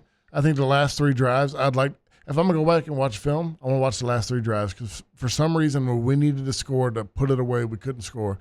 But other than that, the defense was just – I don't know what to say. It was god-awful. We could not cover anybody. If they got in 3rd and long, they were wide open every single time. Linebackers missed it. Safeties missed it. Bad tackling, bad positioning. It was bad all around. The burn the film deals usually involve a very good unit that played very bad, but you know that they're better than that. Yeah. And you just say, hey, look, ace pitchers sometimes go out, don't have their stuff, give up 5 runs in the first inning, but, they got a 2.5 ERA for the year. It's like, hey, you know what? That was a bad day. If you had been playing good defense all year and this was the outlier, or you ran against a hot quarterback, or, just wasn't your day, you had a key injury, whatever it was, then you just burn the film and say, let's get back to doing what we were doing. This group has never been good. No, this confirmed every problem we've thought we've had all year long. This just made it worse. We had the 12th ranked defense going into this game, and all this did was confirm all the problems. Out of 14. Out of 14, yeah. I'm not talking about nationally. In the SEC, we had the 12th ranked total defense in the SEC going into this game. All this did was confirm everything we had, and we probably deserve to be at 14. Watching Arkansas and A&M earlier today proved everything to me. Really bothered me. Because when I watched that, and I meant to talk to you, I meant to call you, that was one of the games I was watching, and when A&M just stifled Arkansas, they couldn't move the ball. KJ couldn't get loose. I'm like, and this ain't good. And they had Rocket Sanders. Today. And they could do nothing. I'm like, okay. I gave KJ way too much credit last week because A&M's shutting him down. Their offensive and defensive lines took Arkansas and shook them like a dust mop. Oh, destroyed them. They absolutely control the line of scrimmage, and I'm thinking You go to myself, back to where LSU we played did not good. do that last week. Where's our good defensive performance? Grambling. No. And that was terrible for a half. Yeah, so we was played terrible. We played one half of good football. That game doesn't count. They play statistically. They were fine against Mississippi State, which is a terrible offense right now because in that game, Will Rogers had no clue what was going on. They're better now than they were 3 weeks ago. They scored 17 points against Alabama. They threw the ball for a bunch of yards against South Carolina last week, but they're searching for an offensive identity. They don't know what they want. That's why I thought that they would You have go a really through this rough roster year. right now, and we haven't played anybody great. Florida State, outside of Florida State, man, they've kind of been struggling offensively the last 2 weeks. That's still a good quarterback. Those are two good receivers. And that's so Florida State's the best team we've played. Yeah.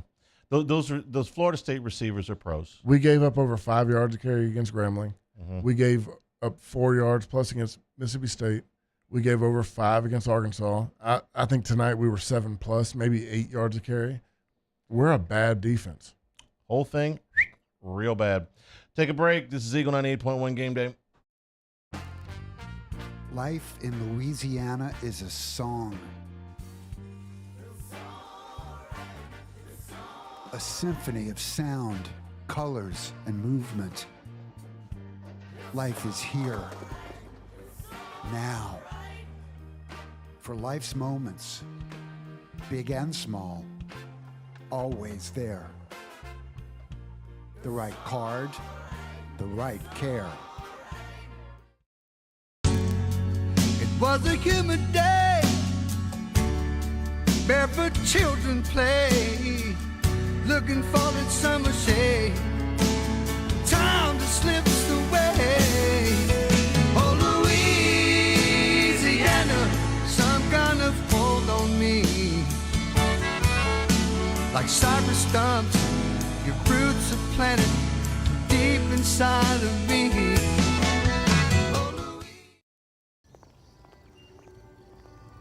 Would a couple that just came from a couples massage have any use for the massage seats of the Infiniti QX60? Yes, it appears they would.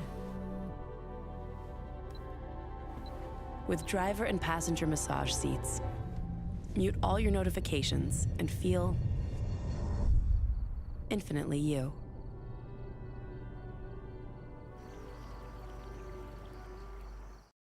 Dylan Cruz here to tell you about Six Rings Baseball and Softball Camp. If you live on the North Shore and play ball, go to Six Rings Camps with former LSU assistant coach Dan Canaveri. His knowledge is second to none, and your child will improve and have fun doing it. Camps were held at Coquille Park and Six Rings Academy in Covington with 4 sessions over the summer. Full day and morning only sessions are available from ages 7 to 13. Go to sixringsbaseball.com or call 985-206-9096. Learn the game to love the game. Scooncha, fall in the air. Fall is right around the corner, which means fall fishing is, which means it's time for you to take your boat to the next level with front-to-back boat service in a bunch of different ways. You want a custom stair job, you can have a ton of fun out there on the water, they can do that. What about a spot lock trolling motor? So you stay right where you need to in casting lines, or sonar that's let you see the fish under the water before you cast. All of your maintenance needs as well. For 38 years, they've been at it and will continue to do so. The Sherman family of front-to-back boat service. Gulf Coast Office Products is a nationally recognized Savin office equipment dealer based right here in Louisiana. Over 100 employees strong, Gulf Coast has the boots on the ground to support all vertical markets, from education, engineering, legal, and finance. With the latest in office technology, from desktop to production segment units, Gulf Coast and Savin have the perfect fit for you. Call 225-756-2644. That's 756-2644 for Gulf Coast Office Products. I've been doing business with Luba for 25 years. They're dependable, trustworthy. It's just the attention to detail with our clients. Our folks have years and years of experience. They're highly trained professionals, but many companies have that asset. What I'd like to think makes Luba a bit different is that we use those talents in a way that truly is dedicated to serving the needs of the folks who depend on us. At Relief Windows, we're more than windows. We're windows, doors, hardy plank, and vinyl siding. But our number one product is always customer satisfaction. Visit us online at reliefwindows.com. Oh, by the way, we do shutters too. Gulf Coast Bank and Trust is giving our customers the power to bank anywhere, anytime during this challenging event. And we're right there with you. Our mobile bank. 98.1. Eagle 98.1 Game Day. Stat Check. Presented by Luba. Luba, genuine dependability. If you're squeamish, don't listen. The first down yardstick, 33 first downs for LSU, 32 for Ole Miss. 65 first downs in this game. Total yards, again, these things are unofficial. They go through this a little bit, more thoroughly when they review the whole game. So we're not going to get any prettier. No, but we're going with 706 unofficially right now, which is a record against LSU. Total yards, 630. So we 711 was the number we got right after the game. I think they went back through the game book and looked at it a little bit closer. 706 is what we're going with right now. They come in tomorrow and say 708, 709. 5 yards? Yeah, we're right, exactly. It was real bad. So we're going with 706 for right now. Passing, 389 for Ole Miss, 414 for LSU. Rushing, 317 for Ole Miss. The first time in 26 years that Ole Miss has had 300 yards passing and 300 yards rushing. 6.5 yards per carry for the Rebs, 6 even for LSU. Penalties, this is something else. Ole Miss had 11 penalties for 121 yards. Didn't matter. Well, it stopped 2 of their drives. Two of the drives that didn't end up with touchdowns had key penalties in them that put them behind the sticks. Otherwise, they might have scored 70. The best defense we played all night was when penalties. They held, 6 penalties for 35 yards for LSU, 1 turnover for the Tigers, none for the Rebels. Time of possession, almost even, 30.43 for Ole Miss, 29.17 for LSU. Third down efficiency, 9 of 16 for Ole Miss, and they were 2 of 3 on fourth down. And I made a mistake with the math. I said, well, it's 11 out of 19. No, that's really 11 out of 16 because they missed on the third downs that they missed. They got 2 of them on fourth down. LSU was 5 of 10 on third down. Out of 133 teams in Division I, we're in the hundreds in third down conversion rate on defense. Were before the game. It got we were worse. 99 before, so I guess we're worse now. It got worse tonight.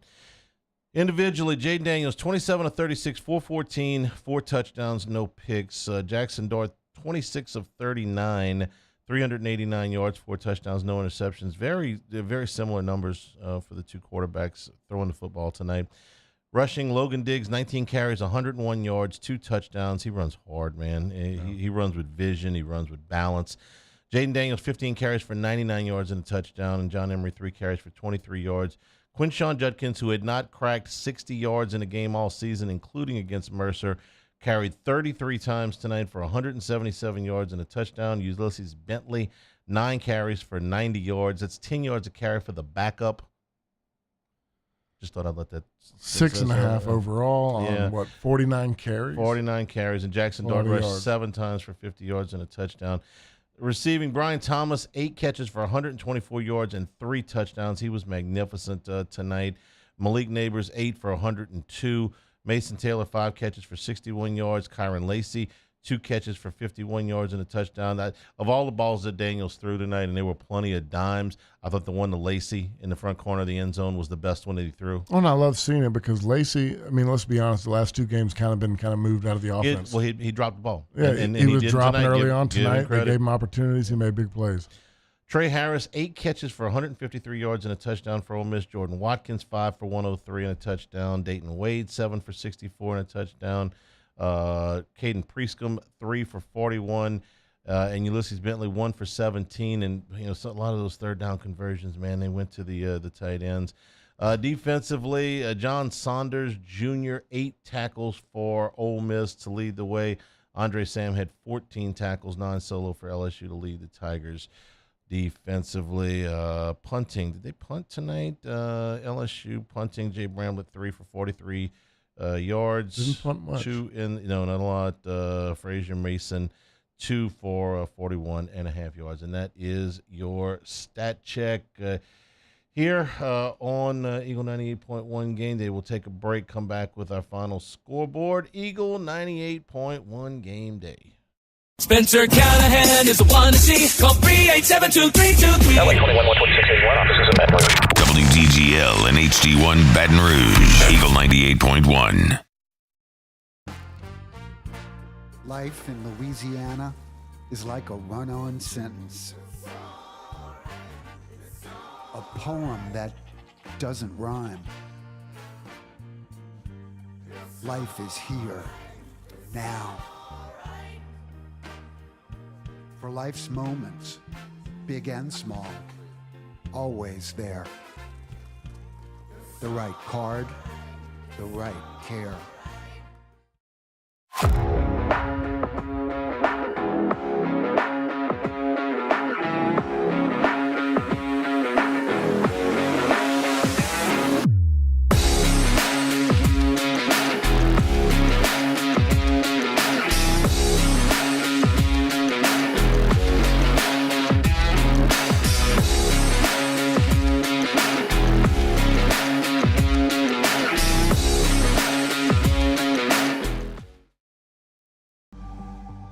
The interior of an Infiniti is thoughtfully designed to be all about you. And by you, we mean every version of you. Because there's luxury you can feel, and there's luxury that lets you feel. Infinitely you. Experience luxury like never before with Infiniti Premium Care, included with the 2023 QX80 at your local retailer. Dylan Cruz here to tell you about Six Rings Baseball and Softball Camp. If you live on the North Shore and play ball, go to Six Rings Camps with former LSU assistant coach Dan Canaveri. His knowledge is second to none, and your child will improve and have fun doing it. Camps were held at Coquille Park and Six Rings Academy in Covington with 4 sessions over the summer. Full day and morning only sessions are available from ages 7 to 13. Go to sixringsbaseball.com or call 985-206-9096. Learn the game to love the game. Scooncha, fall in the air. Fall is right around the corner, which means fall fishing is, which means it's time for you to take your boat to the next level with front-to-back boat service in a bunch of different ways. You want a custom stair job, you can have a ton of fun out there on the water, they can do that. What about a spot lock trolling motor? So you stay right where you need to in casting lines, or sonar that's let you see the fish under the water before you cast. All of your maintenance needs as well. For 38 years, they've been at it and will continue to do so. The Sherman family of front-to-back boat service. Gulf Coast Office Products is a nationally recognized Savin office equipment dealer based right here in Louisiana. Over 100 employees strong, Gulf Coast has the boots on the ground to support all vertical markets, from education, engineering, legal, and finance. With the latest in office technology, from desktop to production segment units, Gulf Coast and Savin have the perfect fit for you. Call 225-756-2644. That's 756-2644 for Gulf Coast Office Products. I've been doing business with Luba for 25 years. They're dependable, trustworthy. It's just the attention to detail with our clients. Our folks have years and years of experience. They're highly trained professionals. But many companies have that asset.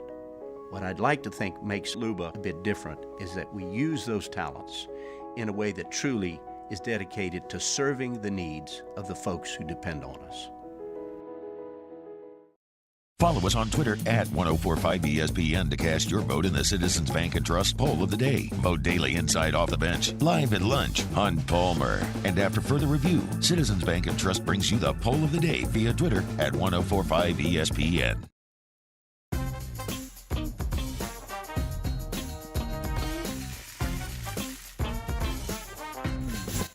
98.1. The Robinson Brothers Ford Lincoln College Football Scoreboard.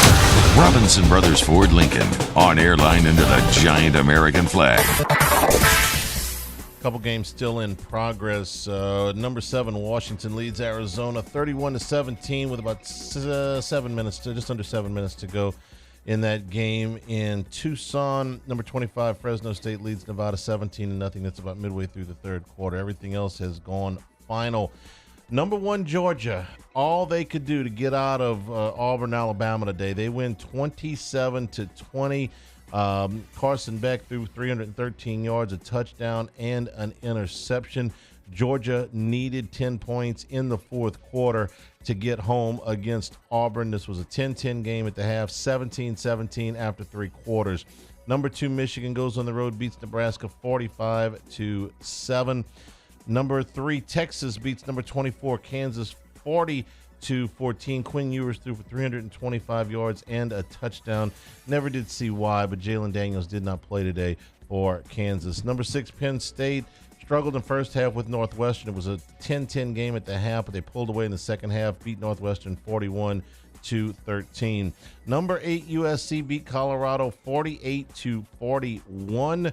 USC held scoreless in the fourth quarter. Colorado had an onside kick. If they had been able to recover that with under 2 minutes to go, they would at least had a chance to tie. USC recovered the onside kick. Colorado had no timeouts left, so the Trojans ran out the clock. Caleb Williams threw for 403 yards and 6 touchdowns. 6 touchdowns. Number 9, Oregon beat Stanford 42-6. It was a slow start for the Ducks, but they came on in the middle part of the game. Bo Nix threw 4 touchdown passes today. Number 11, Notre Dame beat number 17, Duke, on a late touchdown. This was a 30-yard go-ahead touchdown inside of a minute to go. Number 12, Alabama beats Mississippi State 42-17. Jalen Milroe threw for 164 yards, but ran for 69 yards and 2 touchdowns. Number 14, Oklahoma beat Iowa State 50-23 touchdowns for Dylan Gabriel. Number 21, Tennessee beat South Carolina 41-20. Joe Milton threw for 239 yards, but threw 2 interceptions in this game. Kentucky beat number 22, Florida 33-14. And boy, I tell you what a day it was for Ray Davis. The Vanderbilt transfer rushed for 280 yards and 3 touchdowns for Kentucky. He was 19 yards off the Kentucky record. He was about 41 yards off the SEC record for rushing in a game. There's no doubt. I think at one point he was under 10 carries, over 150 yards. He was, for a good portion of the first half, he had more yards on 1 carry up until about 3 minutes to go in the first half than Florida had altogether. Yeah. Number 23, Missouri, LSU's next opponent, beat Vanderbilt 38-21. Brady Cook threw for 395 yards and 4 touchdowns. It's against Vandy, I get it, but they're not any look. They're ranked better than LSU's defense right now. Over 500 yards of total offense for Missouri on the road. Yeah. Texas A&M beat Arkansas 34-22. Max Johnson threw a couple of touchdown passes for Texas A&M, completely shut down the Arkansas offense, who managed only 175 yards of total offense. One of their touchdowns came on a pick six. In fact, I think it might have been their only touchdown. Pick six. Yeah. Did they kick? Yeah, they must have scored another touchdown in the fourth quarter and went for 2. So one of their 2 touchdowns came on defense. Minnesota beat UL Lafayette 35-24. It was Utah State over UConn 34-33. Clemson beat Syracuse 31-14. Cade Klubnik threw for 263 yards and 2 touchdowns. Tulane goes to 4-1. They beat UAB 35-23. James Madison over South Alabama 31-23. Buffalo beat Akron 13-10. That was in overtime. Central Michigan over Eastern Michigan 26-23. Boston College over Virginia 27-24. Miami of Ohio beat Kent State 23-3. Cal beat Arizona State 24-21. It was Maryland over Indiana 44-17. Terps are 5-0. Talia Tagovailoa 5 touchdown passes today for Maryland. Purdue beats Illinois 44-19. It was Rutgers over Wagner 52-3. Bowling Green beat Georgia Tech 38-27. Texas Tech beat Houston 49-28. Baylor came from way back, scored 26 points in the fourth quarter to nip UCF 36-35. It was Arkansas State over Massachusetts, 52-28. South Florida over Navy, 44-30. Marshall beat Old Dominion, 41-35. Western Michigan over Ball State, 42-24. Toledo beat Northern Illinois, 35-33. It was Memphis over Boise State, 35-32. UNLV beat Hawaii, 44-20. Wyoming over New Mexico, 35-26. Cowboys 4-1, only loss on the road at Texas. Rice beat East Carolina, 24-17. North Texas over Abilene Christian, 45-31. Georgia Southern over Coastal Carolina, 38-28. Troy over Georgia State, 28-7. Texas State over Southern Miss, 50-36. Colorado State beats Utah Tech, 41-20. Iowa beat Michigan State, 26-16. It was SMU over Charlotte, 34-16. Virginia Tech beat Pitt, 38-21. West Virginia over TCU, 24-21. Neil Brown on the hot seat going into the season, now 4-1 and 2-0 in Big 12 play.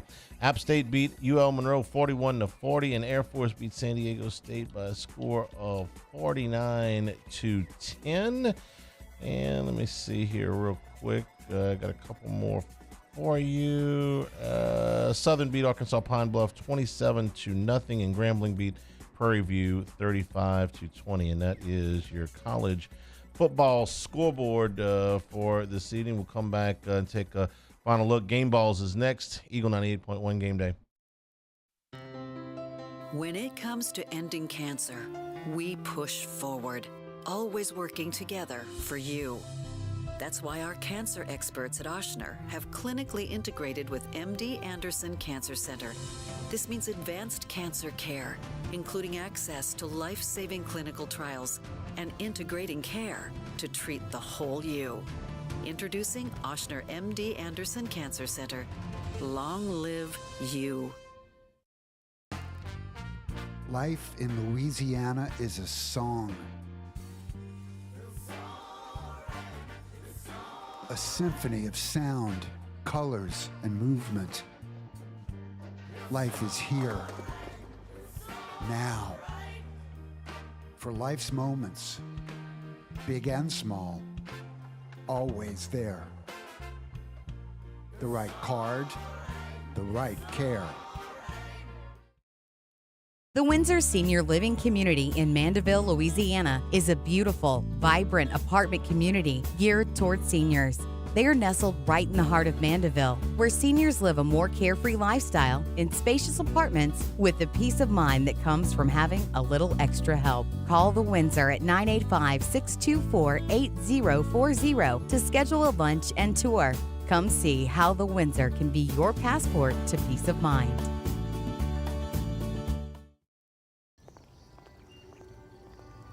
Would a couple that just came from a couples massage have any use for the massage seats of the Infiniti QX60? Yes, it appears they would. With driver and passenger massage seats, mute all your notifications and feel infinitely you.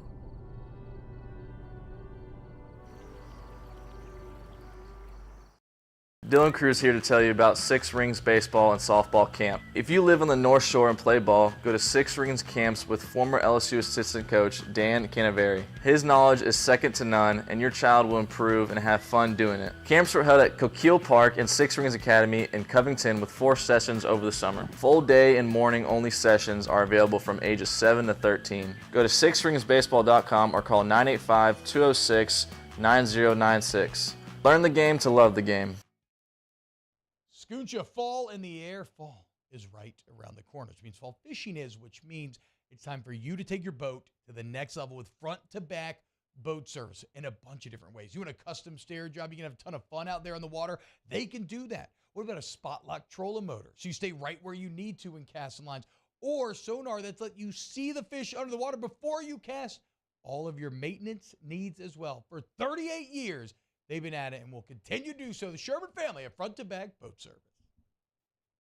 Gulf Coast Office Products is a nationally recognized Savin office equipment dealer based right here in Louisiana. Over 100 employees strong, Gulf Coast has the boots on the ground to support all vertical markets from education, engineering, legal, and finance. With the latest in office technology from desktop to production segment units, Gulf Coast and Savin have the perfect fit for you. Call 225-756-2644. That's 756-2644 for Gulf Coast Office Products.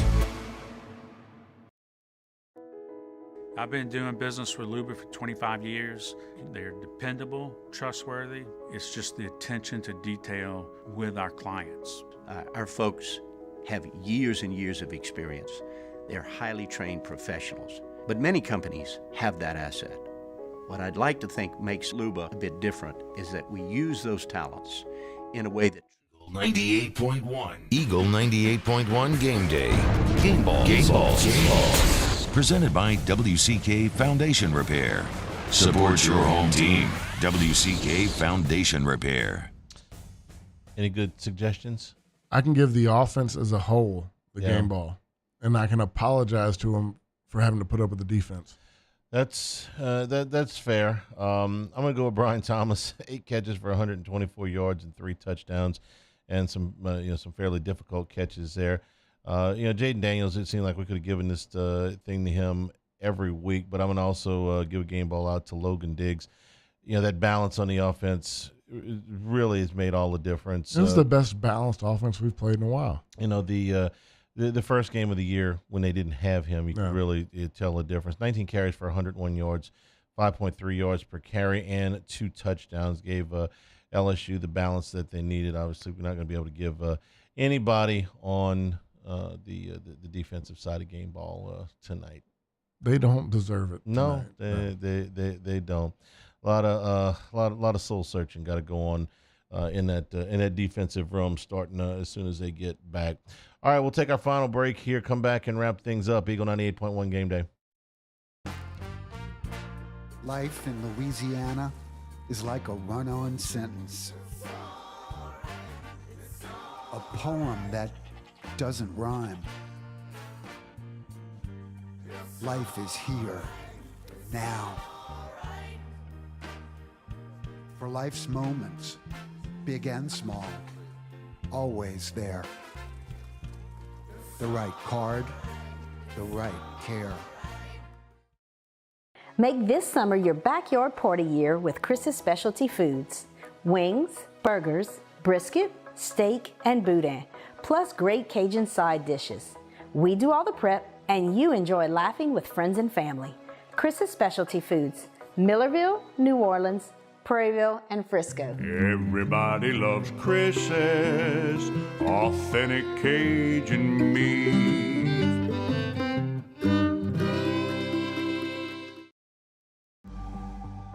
The interior of an Infiniti is thoughtfully designed to be all about you. And by you, we mean every version of you. Because there's luxury you can feel, and there's luxury that lets you feel. Infinitely you. Experience luxury like never before with Infiniti Premium Care, included with the 2023 QX80 at your local retailer. Dylan Cruz here to tell you about Six Rings Baseball and Softball Camp. If you live on the North Shore and play ball, go to Six Rings Camps with former LSU assistant coach Dan Canaveri. His knowledge is second to none, and your child will improve and have fun doing it. Camps were held at Coquille Park and Six Rings Academy in Covington with 4 sessions over the summer. Full day and morning only sessions are available from ages 7 to 13. Go to sixringsbaseball.com or call 985-206-9096. Learn the game to love the game. Scooncha, fall in the air. Fall is right around the corner, which means fall fishing is, which means it's time for you to take your boat to the next level with front-to-back boat service in a bunch of different ways. You want a custom stair job, you can have a ton of fun out there on the water. They can do that. What about a spot lock trolling motor? So you stay right where you need to in casting lines. Or sonar that's let you see the fish under the water before you cast. All of your maintenance needs as well. For 38 years, they've been at it and will continue to do so. The Sherman family, a front-to-back boat service. Gulf Coast Office Products is a nationally recognized Savin office equipment dealer based right here in Louisiana. Over 100 employees strong, Gulf Coast has the boots on the ground to support all vertical markets from education, engineering, legal, and finance. With the latest in office technology from desktop to production segment units, Gulf Coast and Savin have the perfect fit for you. Call 225-756-2644. That's 756-2644 for Gulf Coast Office Products. I've been doing business with Luba for 25 years. They're dependable, trustworthy. It's just the attention to detail with our clients.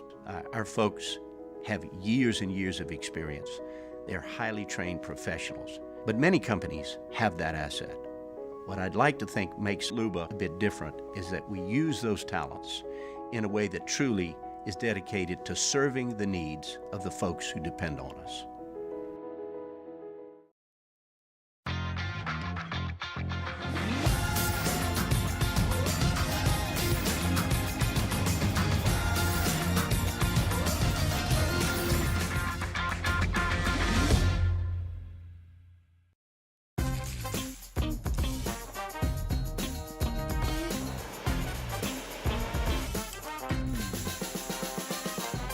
The best kept secret in town is out. Discover Tallulah at the Renaissance Hotel on Bluebonnet.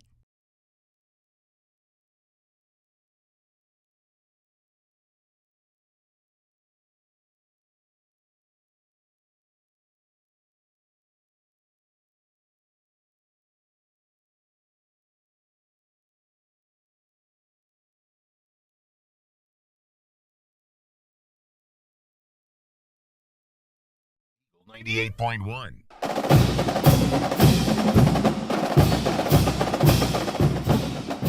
Eagle 98.1 Game Day, wrapping things up. Tough night all the way around. Here's your schedule tomorrow morning. Football Sunday originates from the Beau Rivage, will be on ESPN Radio here in Baton Rouge. Live at lunch on Monday will include the Brian Kelly press conference at 11:40. And then the coaches show on Thursday night from TJ Ribbs at 7 o'clock. Next week, 7 a.m. pregame start, LSU and Missouri from Columbia. And that will be an 11 o'clock kickoff. We'll have an extended postgame from Rouse's next week following LSU and Missouri. Final score, once again, Ole Miss 55 and LSU 49. From all of us here at the flagship, I'm Charles Hanniger saying thank you and good evening. This has been Eagle 98.1 Game Day.